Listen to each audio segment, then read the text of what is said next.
ப்ளூபிக்ஸ் நேயர்கள் அனைவருக்கும் நெஞ்சார்ந்த வணக்கம். இன்னைக்கு நம்முடைய அரசியல் பார்வையில் ஒரு முக்கியமான விஷயம் அலச போறோம். அதற்காக நம்முடைய நண்பரும் வழக்கறிஞருமான வேல்முருகன் அவர்கள் இணைந்திருக்கிறாரு. வணக்கம். வணக்கம் ஜூன். இருக்கீங்களா? Fine June. ஒரு நீண்ட இடைவேளை, எஸ், நடுவில் ஒரு சின்ன விஷயங்கள் நடந்தது. ஓகே, இப்போ விஜய் அரசியல், ஏன்னா ஒவ்வொரு அரசியல் கட்சிகளை பற்றியும் ஒவ்வொருத்தரும் விவாதம் நடத்திக்கிட்டு இருக்கிறாங்க. திமுக வர்சஸ் ஏடிஎம்கே அப்படின்ற ஒரு விஷயங்களெல்லாம் தாண்டி விஜய் என்ன செய்ய போகிறார் அப்படின்ற எதிர்பார்ப்பு இப்போ கடந்த சில நாட்களாக விஜயோட அரசியல் வேகம், அதாவது அறிக்கை விதத்தில் சொல்கிறேன், உடனடியாக வருது. இதெல்லாம் எப்படி பார்க்குறீங்க?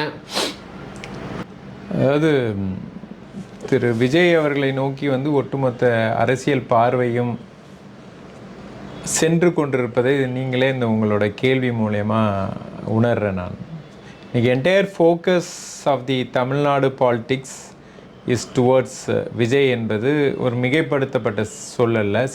ஆனால் த ஃபேக்ட் ரிமைன்ஸ், திரு விஜய் அவர்களுடைய செயல்பாடு எப்படி இருக்க போகுது, what is the next step is going to take அப்படின்று எல்லா கட்சிகளும் உன்னிப்பாக கவனிக்கக்கூடிய அளவில் ஒரு மிகப்பெரிய ஒரு தாக்கத்தை திரு விஜய் அவர்கள் உருவாக்கியிருக்கிறார். அதனால தான் இந்த ஒவ்வொரு பார்ட்டியோடைய ஆல்மோஸ்ட் இப்போ எல்லாருமே அவருடைய அந்த பாதை எப்படி பயணிக்க போகிறார் என்பதை மிக மிக உன்னிப்பாக கவனித்து கொண்டிருக்கிறார்கள். அதை என்ன சொல்கிறது, அதை உணர்ந்து தான் இன்றைக்கி அவங்களும் வெரி கால்குலேட்டிவாக தான் they are taking out their steps.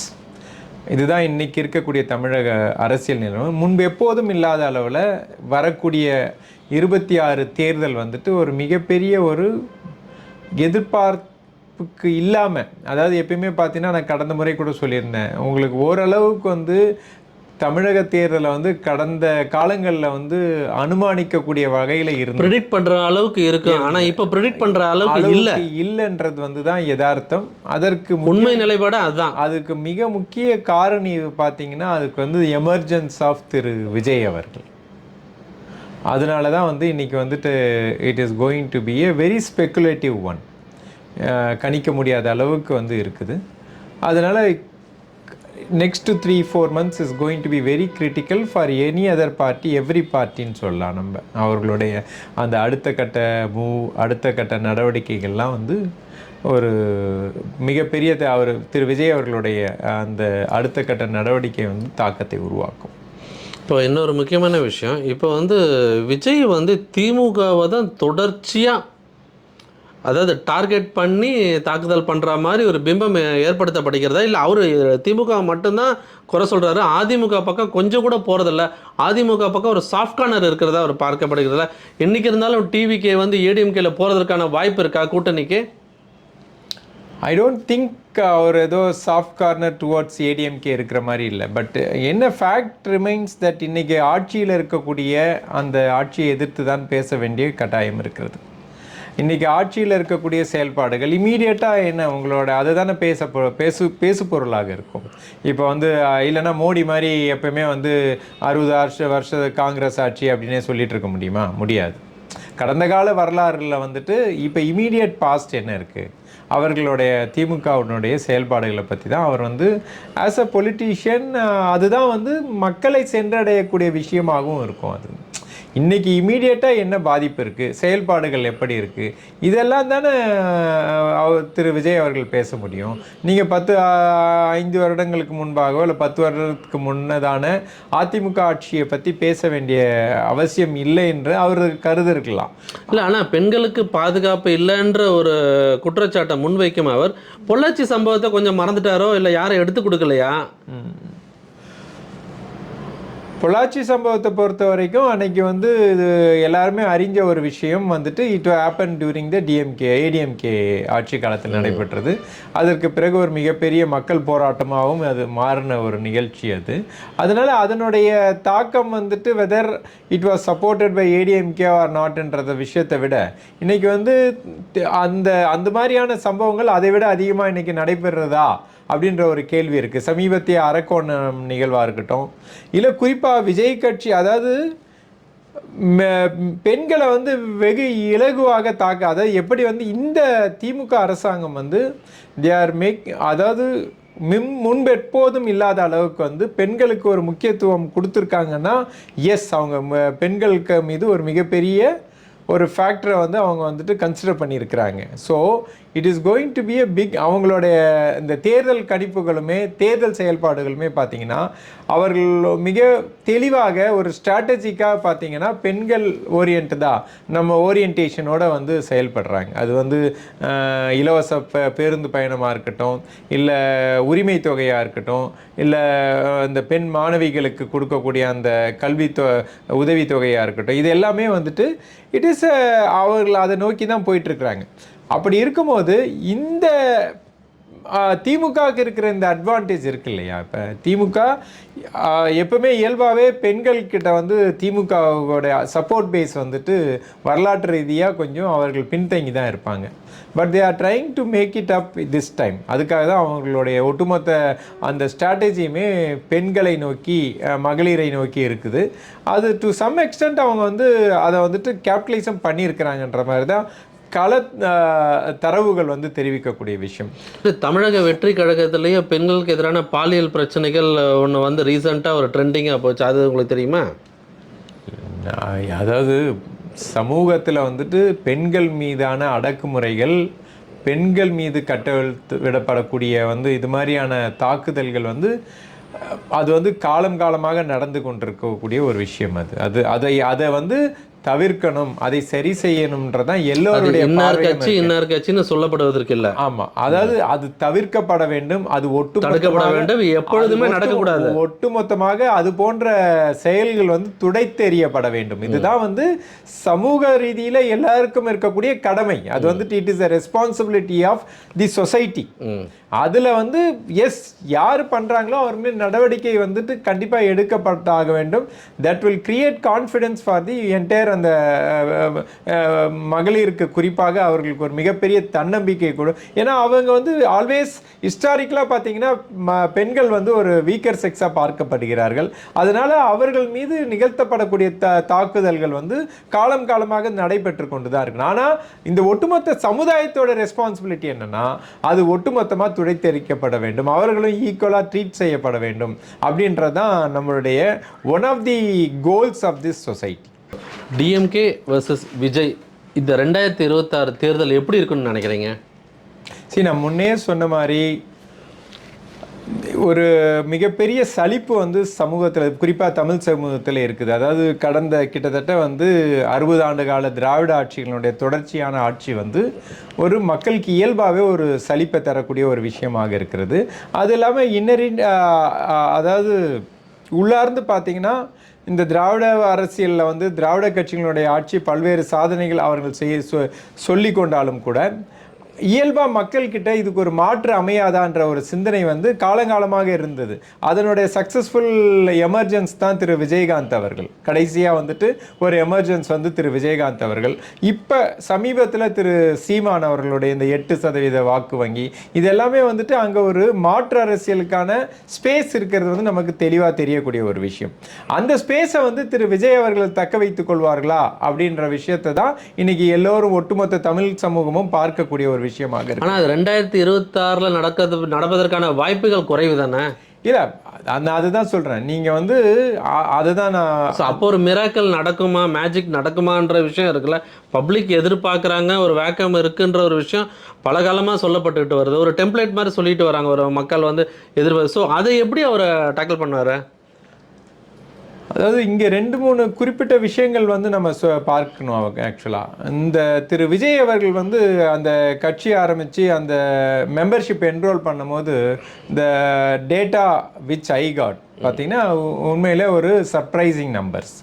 அவர்கள் சொன்ன விஷயம் வந்துட்டு கிட்டத்தட்ட சற்றேறக்குறைய 1 கோடி உறுப்பினர்கள் வந்து அதில் வந்துட்டு மெம்பர் ஆகியிருக்காங்க அப்படின்னு அந்த நம்பர் வந்து பெரிய ஆச்சரியப்படக்கூடிய நம்பர் அது. அதாவது வந்து அதில் இன்னொன்று என்ன பார்த்தீங்கன்னா அவர்கள் எல்லாமே வந்துட்டு அவங்களுடைய அந்த ஓட்டர் ஐடியை அப்லோட் பண்ணி இதானாங்க. கடந்த காலங்களில் பார்த்தீங்கன்னா திமுகவோ இல்லை பிஜேபியோ இல்லை, கடந்த காலங்களில் வந்து இந்த கட்சி மெம்பர்ஸ் என்ரோல்மெண்ட்டில் பார்த்தீங்கன்னா திமுகவோ இல்லை அதிமுகவோ அல்லது பிஜேபி காங்கிரஸ் திமுக அதிமுக எனக்கு அறிஞ்ச வகையில் முன்ன எப்படி மெம்பர்ஷிப் என்ரோல் பண்ணுவாங்கன்னா அவங்க அந்த அந்த அந்த எலெக்ஷன் ஓட்டர்ஸ் லிஸ்ட்டை வச்சுட்டு அந்த பேரெல்லாம் எழுதி வச்சிருப்பாங்க அவங்க புக்கில். இப்படி தான் வந்துட்டு எனக்கு தெரிந்த வகையில். அதுக்கப்புறம் இப்போ சமீப காலமாக with the advent of technology there was some change. அதே மாதிரி கட்சி தலைமையை குஷிப்படுத்துவதற்கு இந்த சோஷியல் மீடியால வராத போது இந்த நம்பர்ஸ் ஃபிகர்ஸ் வந்து இவ்வளவு பேர் நாங்க என்ரோல் பண்ணிட்டோம் நம்பர்ஸ் இருந்தது. பிளஸ் இப்ப சமீபமா பாத்தீங்கன்னா மிகப்பெரிய தாக்கத்தை உருவாக்குனது வந்து பிஜேபி. அந்த அந்த ரீதியில அவங்க மிஸ்டு கால் கொடுத்தா நீங்க மெம்பர் ஆயிடலாம் அப்படின்றாங்க. இதெல்லாம் வந்துட்டு ஒரு சயின்டிஃபிக் நாம் தமிழர் கட்சி சீமானும் வந்து அங்கங்க பூத்தை போட்டு உட்கார்ந்து என்ரோல் பண்ணாங்க. But it has not created that impact. But impact create பண்ணல. பட் இவரோட நம்பர்ஸ் வந்து நீங்க பாத்தீங்கன்னா ஒரு ஆச்சரியத்தக்க வகையில அமைந்திருக்கக்கூடிய நம்பர். கிட்டத்தட்ட அவங்களோட ஃபர்ஸ்ட் டேட்டா என்ன சொன்னாங்கன்னா கிட்டத்தட்ட 50 lakhs மெம்பர்ஸ் என்ரோல் பண்ணாங்க. தட் டூ அந்த அப்ளிகேஷனில் பார்த்தீங்கன்னா உங்களுக்கு வாட்ஸ்அப் நம்பர் கொடுத்து அவங்க மெசேஜ் அவங்க ரீகன்வே பண்ண பிறகு they have to upload the voter ID of that particular person. So ஒரு ஃபேக்ட் என்னன்னா அன்னைக்கு மெம்பரான எல்லாருமே ஓட்டர். நீங்கள் ஜென்ரலாக என்ன சொல்லுவாங்க, விஜய்க்கு வந்து திரு விஜய் அவர்களுக்கு வந்து பார்த்தீங்கன்னா எல்லாம் வந்து இந்த சமூகத்தில் சின்ன பசங்களாம் வந்து மெம்பர் ஆகிட்டாங்க அப்படின்னு சொல்லுவாங்க. தட் இஸ் நாட் ஃபேக்சுவலாக வந்துட்டு யாருக்கு ஓட்டு இருந்ததோ அவர்கள் தான் வந்து அதில் வந்துட்டு மெம்பரே ஆக முடியும். ஸோ இதெல்லாம் வச்சு பார்க்கும்போது definitely is creating ripples in the society. அந்த நெக்ஸ்ட் அந்த ஸ்பேஸுக்கு அவர் தயார்படுத்திட்டு இருக்கிறாரு. இது வந்து அடுத்த நிலையில் வந்து அவர் இந்த சினிமா பணியை முடிச்சுட்டு எவ்வளவு வெகு விரைவில் வந்து அவர் களத்தில் இன்னும் தீவிரமாக களத்தில் இறங்கி மக்கள் அரசியல் என்பதே வந்துட்டு பொதுவாக ஒரு நான் பார்க்கக்கூடிய விஷயம், the connect you make with the people. மக்கள் வந்து உங்களை நம்பணும். அதுக்கு என்னென்னா ஏதோ ஒரு வகையில் வந்து நீ you have to touch the people. அவர்களுடைய செயல்பாடுகள், அவர்களுக்கு தேவையான விஷயங்களை செஞ்சு கொடுக்கறது, ஒரு சமூகத்தை மாற்றக்கூடிய சிந்தனையை விதைக்கிறது, அவர்களுக்கான ஒரு கான்ஃபிடென்ஸையும் அவர்களுக்கு இருக்க ஒரு அதாவது அவங்களுக்கு அந்த நம்பிக்கையை உருவாக்குறது. எஸ், இவர் வந்தால் நல்ல விஷயங்களை பண்ணக்கூடிய அளவில் இருப்பார் அப்படின்ற ஒரு நம்பகத்தன்மையை உருவாக்குறது வந்து ஒரு மிகப்பெரிய விஷயம். அது வரைக்கும் அந்த நம்பகத்தன்மையை அவர் கொண்டு வந்தாரா, கொண்டு வரலையா? இல்ல, அதுதான் அந்த எதிர்பார்ப்பு அடிப்படையில் ஹோம் கல்ச்சர்ன்ற அந்த குற்றச்சாட்டு இன்னும் இருக்கு. அவர் அதை ஷூட்டிங் முடிச்சுட்டு வெளியில வரணும். அதுதான், அதாவது சில ஸ்ட்ராட்டஜிக்கா சில விஷயங்கள் வந்துட்டு பார்க்கலாம். நீங்க அவர்கிட்ட அவரோட strategy we do not know what is his strategy. சரிங்களா? அதனால வந்து அவர்கள் அந்த கட்டமைப்பு, நம்மளோட எதிர்பார்ப்பு என்ன, ஒரு சராசரி மனிதனுடைய எதிர்பார்ப்பு என்ன, ஒரு அரசியல் தலைவரை ஈஸியாக அணுக முடியும் அப்படின்ற ஒரு நிலையை உருவாக்கணும். Accessibility is very important. So அந்த நிலையிலேருந்து பார்க்கும்போது இப்போ இருக்கிற நிலை நீங்கள் சொன்ன மாதிரி அது சரியில்லைன்றது கூட கருத்தாக இருக்கலாம். ஆனால் அதை மீறி இது வந்து அவரும் உணர்ந்து தானே இருப்பார். ஒரு அரசியல் மாற்றத்தை உருவாக்கணும்னு நினைக்கிறவர் அந்த அரசியல் களத்துக்கு என்ன நடக்குதுன்னு தெரிஞ்சு வச்சிருப்பாரு அப்படின்ற ஒரு நம்பிக்கை தான். ஒரு பேர் மினிமம் காமன் அதாவது ஒரு சிந்தனை இருக்கக்கூடியவங்க நிச்சயமா வந்துட்டு ஒரு மிகப்பெரிய மாற்றத்தை உருவாக்கும் போது எப்படி மக்களை அட்ராக்ட் செய்யறது மட்டும் இல்லை, மக்கள் கிட்ட தொடர்பு உருவாக்குறதும் ஒரு முக்கியமான காரணியா பார்க்கப்படுகிறது. அப்படி இருக்கும்போது he is also very conscious, should be conscious of this fact. அப்ப நிச்சயமா அதற்கான பணிகளை அவர் செய்வார். Okay, whether is going to create a magic in 2026 election வந்து லெட்ஸ் வெயிட் அண்ட் வாட்ச் தான். இப்போ நெக்ஸ்ட் பவன் கல்யாண் சென்னை வந்திருந்தாரு. ஒன் நேஷன் ஒன் எலெக்ஷனை வந்து திமுக ஏற்றுக்கணும், தலைமை அதை யோசிக்கணும், முதல்வர் ஸ்டாலின் அதை வந்து யோசிக்கணும், அந்த நிலைப்பாடை ஏற்றுக்கணும் அப்படின்றாரு. அதை எப்படி பார்க்குறீங்க? ஏன்னா பிஜேபியோட மெயின் அஜெண்டாவே அதுதான் இருக்குது. அவங்க எதிர்பார்த்த ஃபிகர்ஸ் வராதனால அவங்க இப்போ வந்து அவங்க ஸ்டாண்ட்லேருந்து கொஞ்சம் பேக்கில் எல்லாத்தையும் கெஞ்சுற நிலமையில் இருக்காங்க. அதை எப்படி பார்க்குறீங்க சார்? நிச்சயமாக வந்து இந்த ஒன் நேஷன் ஒன் எலெக்ஷன் இதெல்லாம் வந்துட்டு ஒரு அம்பக்கான விஷயம். இது வந்து மக்களை மடைமாற்றம் செய்யக்கூடிய விஷயங்கள். அன்ஃபார்ச்சுனேட்லி பிஜேபி கடந்த தேர்தலில் வந்து ஒரு மிகப்பெரிய செட்பேக்கை சந்தித்தாங்க. But for Orissa and Andhra இன்றைக்கி இருக்கக்கூடிய இந்த மோடி அரசாங்கமே கிடையாது. ஒரிசாவும் ஆந்திராவும் கொடுத்த அந்த ரிசல்ட்னால தான் இன்றைக்கி தே ஆர் இன் பவர். அது மட்டும் இல்லாமல் இப்போ இருக்கக்கூடிய நிலையில் இன்றைக்கும் ஹைலி டிபெண்டிங் ஆன் நம்மளுடைய திரு சந்திரபாபு நாயுடு அவர்களையும் நம்ம நிதிஷ்குமார் அவர்களையும் தான் அவர் டிபெண்ட் ஆகி தான் இருக்கிறாரு. ஸோ அவர்களால் சில விஷயங்கள் வந்து அவர்கள் மிகப்பெரிய அளவில் இந்த கொள்கையை வந்து முன்னெடுத்து கூட இந்த எலெக்ஷனை ஃபேஸ் பண்ணாங்க அவங்க. பட் அண்ட் அவங்களோட எதிர்பார்ப்பு என்ன, 400 சீட்ஸ்க்கு மேலே நாங்கள் வின் பண்ணுவோம் அப்படின்ற ஒரு நிலையில் வந்து they were talks also about amending the constitution itself, ரைட்டுங்களா? அதை ஒட்டி தான் சமீபத்தில் கூட இந்த நம்மளுடைய வைஸ் பிரசிடென்ட் வந்துட்டு அவருடைய ஸ்டேட்மெண்ட்ஸ்லாம் அமைஞ்சுது. ஸோ இதெல்லாம் வந்து மக்களில் வந்து நீங்கள் அண்டர்மைன் பண்ணாதீங்க. அதாவது வெகு காலத்துக்கு வந்து சொல்லப்படக்கூடிய அந்த பொய்கள், இந்த மத துவேஷம், இல்லை இந்த சமூகத்தை பிரிக்கக்கூடிய விஷயங்கள்லாம் மக்கள் உள்ளார்ந்து ஏற்றுக்கொள்வதில்லை. மக்களுடைய சிந்தனை வெகு தெளிவாக இருக்கிறது. நீங்கள் அதுதான் நான் சொல்ல வரேன். நீங்கள் மக்கள் பிஜேபி எடுத்த அந்த ஸ்ட்ராட்டஜி வந்துட்டு சக்ஸஸ்ஃபுல்லான்னு கேட்டிங்கன்னா நிச்சயமாக இல்லை. மக்கள் வந்து அவர்களுக்கு மிகப்பெரிய தோல்வியை கொடுத்தாங்க. குறிப்பாக பார்த்தீங்கன்னா உத்தரப்பிரதேசில் மிகப்பெரிய தோல்வியை சந்தித்தாங்க, மகாராஷ்டிராவில் மிகப்பெரிய தோல்வியை சந்தித்தாங்க, சரியா? ஆனால் இதையெல்லாம் உணர்ந்த பிறகும் இப்போவும் வந்து அவங்க டைவர்சிவ் பாலிடிக்ஸில் தான் இண்டல்ஸ் பண்ணிட்டு இருக்கிறாங்க. ஸோ இது one more agenda of BJP to divert இந்த அதாவது அகண்ட பாரதம், ஒன்றுபட்ட இந்தியா, அதே ஒரே மொழி, ஒற்றை மொழி, ஒரே மத சிந்தனை, இப்படின்ற அந்த போக்கை வந்துட்டு முன்னெடுக்கக்கூடிய விஷயங்கள். எலெக்ஷனுக்கு ஆகக்கூடிய கோடிக்கணக்கான செலவுகள் வந்து மிச்சப்படுத்தப்படும்னு மறுபடியும் சொல்லிக்கிட்டு இருக்காங்க. அது உண்மையான இன்டென்ஷன் கிடையாதுங்க. அது உண்மையான இன்டென்ஷன் கிடையாது. நீங்கள் வந்துட்டு அதுக்கு நீங்கள் வந்து எலெக்ஷன் எக்ஸ்பென்சஸ் ஒரு காரணம்னா நீங்கள் வந்துட்டு ஏன் அந்த நம்மளுடைய அந்த மிஷினரி காஸ்ட் எவ்வளோ ஆகுது, அதை நீங்கள் வந்துட்டு ஓட்டிங் இது நம்ம பேலட் பேப்பரை கொண்டு வரலாம் நீங்கள், ரைட்டா? அதெல்லாம் நீங்கள் தயாரில்லை, அதை அக்செப்ட் பண்ணிக்கல. அண்ட் தேர் ஆர் நீங்கள் எலெக்ஷன் அதாவது எக்ஸ்பென்சஸை குறைக்கணுன்றது மட்டுமே எப்படி ஒரு பெரிய நியாயமான கருத்தாக இருக்க முடியும்? எஸ், எனிதிங் ரீசனபிள் எக்ஸ்பென்சஸ் பண்ணி தானே ஆகணும் நீங்கள். அது மட்டுமே ஒரு காரணமாக சொல்ல முடியுமா? அதனால் வந்து இது வந்து அவர்கள் they have a different design and different idea behind that one nation and one election. அது என்னன்றது வந்துட்டு நாக்பூரும் மோடியும் திரு அமித்ஷாவும் தான் தீர்மானிப்பாங்க. இது அவர்களுடைய திட்டம், அவர்கள் மனதில் உதித்த திட்டம். அது என்னன்றது நமக்கு யாருக்கும் தெரியாது. அதை இம்ப்ளிமெண்ட் பண்ணும்போது தான் அதனோட ராமிஃபிகேஷன் வில் பி நோன். இது எல்லாம் மக்களுக்கு எடுத்து சொல்ல வேண்டிய எதிர்கட்சியாக இருக்கிற காங்கிரஸ் இப்போ என்ன பண்ணிட்டு இருக்கிறாங்க? இப்போ எஸ், காங்கிரஸ் அக்ரெசிவாக இருக்கணுன்றது மிகப்பெரிய எதிர்பார்ப்பு தான். Unfortunately they are not exhibit. ராகுல் காந்தி திடீர்னு வராரு, திடீர்னு போயிடுறாரு. பட் நீங்கள் சொல்கிற எல்லா விஷயங்களையுமே அவங்க முன்னெடுத்து செல்லணும்ல. அன்ஃபார்ச்சுனேட்லி அவர்கள் பண்ணல. அது ஒரு சக்ஸஸ் ஃபார் பிஜேபி ஆல்சோ. சில இடங்களில் சொல்லுவாங்க, அவர் ராகுல் இருக்கிற வரைக்கும் பிஜேபிக்கு ஒன்றும் பிரச்சனை இல்லை அப்படின்ற மாதிரிலாம் கூட டாக்ஸ் கூட போடுறாங்க. பட் என்னையை பொறுத்த வரைக்கும் அவர் வந்து அவரோட நிலையிலேருந்து இஸ் ஒர்க்கிங் ஹார்ட். பட் இப்போ நம்ம பாரத் ஜோடோ யாத்திரையா இருக்கு, it has created big impact in the society. அது பெரிய இம்பாக்ட் கிரியேட் பண்ணி தான் அந்த வேவை தான் இப்போ ஜென்ரேட் பண்ணாங்க. வேவ் ஜென்ரேட் பண்ணி, அதுதான் சொல்கிறேன், 24 election was big defeat for BJP. அதுக்கு இவரோட இந்த கான்ட்ரிபியூஷன்லாம் இருந்தது. பட் ஆந்திராவும் ஒரிசாவும் அவர்களை காப்பாற்றுது. அதனால வந்து yes, but they are not converting into success mode இல்ல, அதுக்கு வர மாட்டேங்குதுல்ல. சக்சஸ் மோடுக்கு போணும். அதுதான் நம்மளை போன்ற ஒரு சராசரி இந்திய தேசத்தில் இருக்கவங்களுக்கான எதிர்பார்ப்பு என்னன்னா, இந்த ஒட்டுமொத்த தேசமும் சுமூகமாக வாழ வேண்டும்.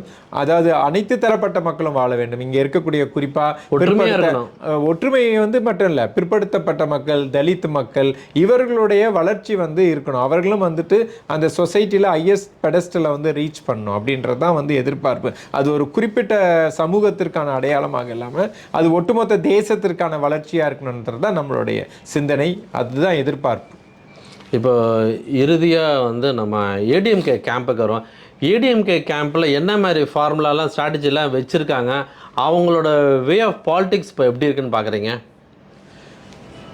ஏடிஎம்கேவுடைய சமீபத்திய நிலைப்பாடு உங்களுக்கு வந்து இது வந்து ஒரு எனக்கெல்லாம் வந்து ஒரு அதாவது என்ன சொல்கிறது, ஒரு ஆச்சரியம் மட்டும் இல்லை, அவர்கள் வந்து செல்ஃப் டிஸ்ட்ரக்ஷன் மோடுக்கு போனதாக நான் பார்க்குறேன். ஏன்னா திரு எடப்பாடி அவர்கள் வந்து ஒரு மிகப்பெரிய ஒரு ஸ்ட்ராங் லீடராக எமர்ஜ் ஆகணுன்ற நிலையில் அவர் தொடர்ந்து கடந்த பாராளுமன்ற தேர்தலில் எத்தகைய எதிர்ப்புகள், ப்ரெஷர் வந்த போதும் அவர் மீது வந்து பில பர்சனலாக தாக்குதல் நடந்த போதும் அவர் மிக தெளிவாக வந்து அந்த ஸ்டாண்ட் எடுத்திருந்தார், பிஜேபி எதிர்ப்புன்ற நிலையில் இருந்தார். பட் வித்தின் ஒரு 1 வீக்கில் வந்துட்டு வாட் டிரான்ஸ்ஃபார்ம்ட் ஹிம், அவருடைய அந்த ஆளுமை தன்மைக்கு விடுக்கப்பட்ட ஒரு மிக சவாலாக நான் அதை பார்க்கிறேன். வித்தின் ஒரு 1 வீக்கில் வந்துட்டு அவர் அங்கே போய் அவர் திரு மோடி அது அமித்ஷா அவர்களை சந்தித்தது, அது மறைமுகமாக போய் சந்தித்தது, இதெல்லாம் பார்த்தீங்கன்னா it is a big setback for ADMK தான். அதனால் வந்து இந்த ஸ்பேஸ் அந்த இங்கே வந்து எப்பயுமே நீங்கள் சொல்லலாம், நீங்கள் திமுக அதிமுக எதிர்ப்புன்ற நிலையில் தான் இங்கே தமிழக அரசியல் இருந்தது. அப்போ அந்த ஸ்பேஸை வந்து வெகு வேகமாக திரு விஜய் அவர்கள் நிரப்புவார்களோ என்ற ஒரு எதிர்பார்ப்பும் உருவாகி இருக்கிறது. ஏன்னா அவர் ஸ்ட்ராங்கா இன்னைக்கு வந்துட்டு திரு விஜய் அவர்கள் வந்து 2 விஷயத்த கன்சிஸ்டண்டா பேசிட்டு இருக்காரு. அவருடைய கொள்கை எதிரியும் அரசியல் எதிரியும் யாருன்றது தெளிவாக திரும்ப அவர் வந்து he is reiterating that stand. So அதில் வந்து நீங்கள் என்ன குறை சொன்னாலும் he is maintaining that consistency இல்லையா? ஆனால் எடப்பாடி அவர்கள் வந்து திரு எடப்பாடி அவர்கள் வந்து அந்த கன்சிஸ்டன்சி ஸ்டாண்ட்லேருந்து தவறிட்டார் அவர். ஸோ அதனால வந்து ஏடிஎம்கேக்கு வந்துட்டு again aligning with BJP is not going to be பாசிட்டிவ்ன்றதான் என்னோட வாதமாக இருக்கும்.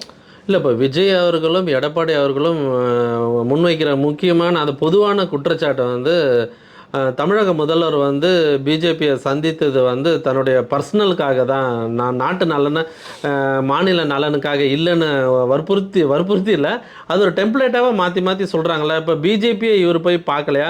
கடந்த கால வரலாறுகள் மறந்து விட்டனரா? யார் இப்போ மறந்துட்டாங்களான்றீங்க? இவர் திரு எடப்பாடி அரசியலில் வந்துட்டு அரசியல்வாதிகளுக்கே இருக்கக்கூடிய ஒரு மிகப்பெரிய குணம் வந்துட்டு மக்கள் எல்லாத்தையும் மறந்துடுவாங்கன்ற நினைக்கிறது தான். பட் மக்கள் தெளிவாக தான் இருப்பாங்க. நீங்கள் வாட்ஸோ எவர் யுவர் அட்டெம்ப்ட் அது வந்து சரியான நேரத்தில் வந்து அதுதான் நான் திரும்ப சொல்வேன். இந்த சராசரி இந்திய தேசத்தில் இருக்கக்கூடிய அனைத்து குடிமக்களையும் நீங்கள் வந்து அவ்வளவு இலகுவாக எடை போடாதீங்க. அவர்கள் வந்து தேவைப்படும் போது மிக சரியாக அவர்களுடைய அந்த தீர்மானிப்பார்கள்ன்றதான். அதுக்கு உதாரணம் தான் 24 தேர்தல் கூட. மிகப்பெரிய தோல்வியை வந்து நீங்கள் இதை விட இந்திய தேசத்துடைய மக்களை வந்து நீங்கள் எப்படி வந்து தீர்மானிக்க நீங்கள் மறுக்க முடியுமா? மிகப்பெரிய தோல்வியை வந்து பிஜேபிக்கு வந்து உத்தரப்பிரதேசில் வந்து அந்த மக்கள் கொடுத்தாங்க இல்லையா? அதே மாதிரி வந்து மகாராஷ்டிராவில் கொடுத்தாங்க. ஸோ இதுதான் வந்து இந்த தேசத்தில் இருக்கக்கூடிய ஒட்டுமொத்த மக்களினுடைய நிலைப்பாடு, அவர்களுடைய திறன் அது. அதனால் வந்து தேவைப்படும் போது மக்கள் வந்து கிளர்ந்து எழுவார்கள். அவர்களுடைய அந்த ஞானத்தையும் தெளிவான அவர்களுடைய நிலைப்பாடையும் வந்து வெளிப்படுத்துவாங்க. நான் திரும்பவும் சொல்கிறேன், இந்த 2026 நிச்சயமாக ஒரு மிகப்பெரிய மாற்றத்தை உருவாக்கக்கூடிய தேர்தலாக தான் இருக்கும். அது வந்து very unexpected results can emerge அப்படின்றது தான் இன்றைக்கி இருக்கக்கூடிய நிலவரம். இந்த நெக்ஸ்ட் 9 months வந்துட்டு it is going to be very critical. Acid test for everybody. DMK வந்து ரொம்ப அதாவது வந்துட்டு தேர் டார்கெட் எப்படி வந்துட்டு கடந்த 24 தேர்தலில் வந்து பிஜேபி ஒரு மிகப்பெரிய ஒரு வெற்றுவாக முழக்கத்தை வச்சுருந்தாங்க. 400 சீட்டு நாங்கள் 400 பார் அப்படின்னு வச்சுருந்தாங்க. அதே போன்ற ஒரு நிலைப்பாடை வந்து இன்றைக்கி திமுக எடுத்திருக்கிறாங்க. நாங்கள் 200+ அடிப்போம் அப்படின்றது. இந்த ஓவர் கான்ஃபிடென்ஸ் எப்படி வந்து இந்த மோடிக்கு எப்படி ஒரு சறுக்குதலில் கொடுத்ததோ மக்கள் வந்து எப்பவுமே பாடம் புகட்டுவாங்க. அதுதான் திரும்ப சொல்கிறேன், மக்கள் தெளிவாக இருப்பாங்க. அது போன்ற ஒரு நிலையை வந்து திமுக சந்திக்கும் என்பதில் கூட நடக்கலாம். ஓகே, உங்களோட ஆழமான கருத்துக்களை மீண்டும் ஒரு முறை பதிவு செய்தமைக்கு நன்றி. மீண்டும் ஒரு காணொலியில் சந்திக்கிறேன். நன்றி, வணக்கம். தேங்க்யூ.